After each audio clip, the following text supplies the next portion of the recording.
Hello and welcome to my channel.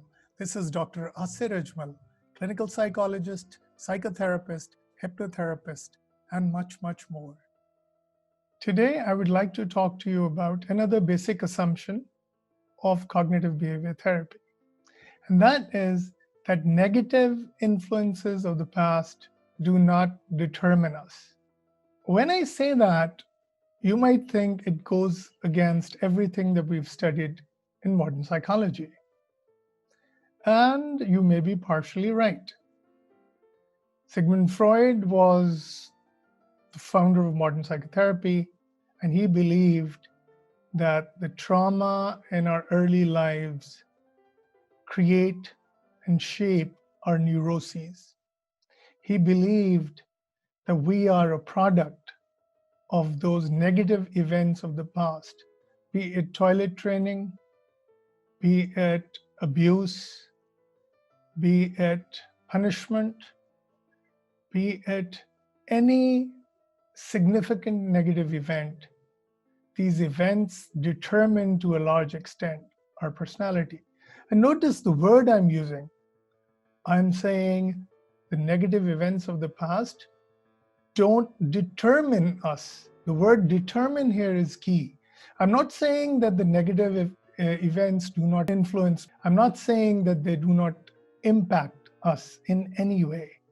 I think a more important question to ask here is, well, if the negative influences, the negative events impact us, then should the positive events also not impact us?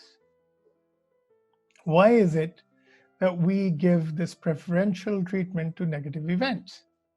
So I'm going here a step beyond the traditional cognitive behavior therapy. Traditional cognitive behavior therapy does look at things like core beliefs and parental involvement in creation of neurotic behaviors and emotions. But what I'm seeing here is that the belief that the past influences us, belief that the negative events of the past leave an indelible trace is more damaging and harmful than those events themselves. Now, this is a very important thing to understand, and I would like to give you some examples. Somebody who was physically and or sexually abused as a child believes that they're scarred for life. And they go on living every day with this idea that somehow those events of their childhood have done irreparable damage to them. A client where they thought that their father's death at an early age determines all their anxious behavior and all their depressive thoughts and all their depressive emotions and beliefs.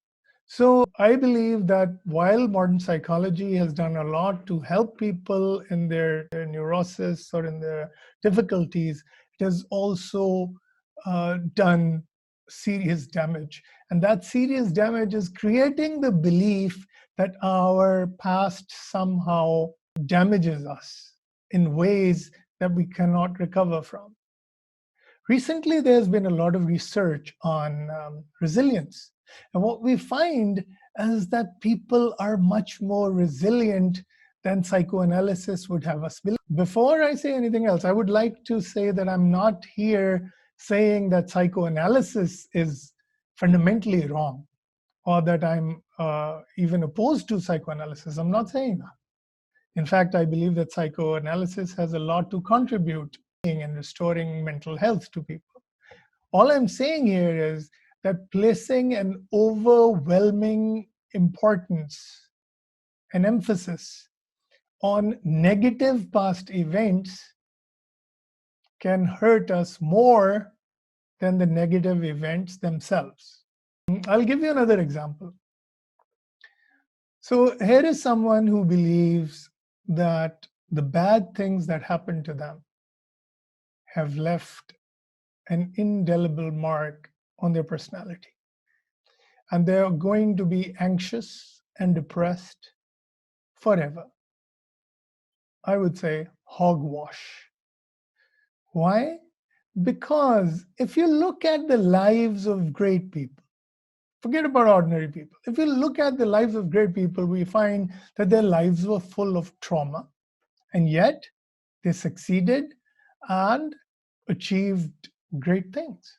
If you look at the lives of ordinary mortals, we find the same phenomena, and there is not much difference. We find that most people have suffered some kind of abuse, some kind of trauma, either in their childhood or in their adolescence and or in their adult lives, and yet most of us carry on with our lives. It is unfortunate that many of us carry on with this strange feeling at the back of our heads that our traumas determine us. And I think that is what we need to question and challenge. And that is why I'm saying that this is another very basic, really fundamental assumption of cognitive behavior therapy, especially as developed by Albert Ellis. Albert Ellis argues that our past does not have to determine us. Notice the words I'm using. Our past does not have to determine us. If we want it to, it will continue to. If we believe that it does, then it will continue to.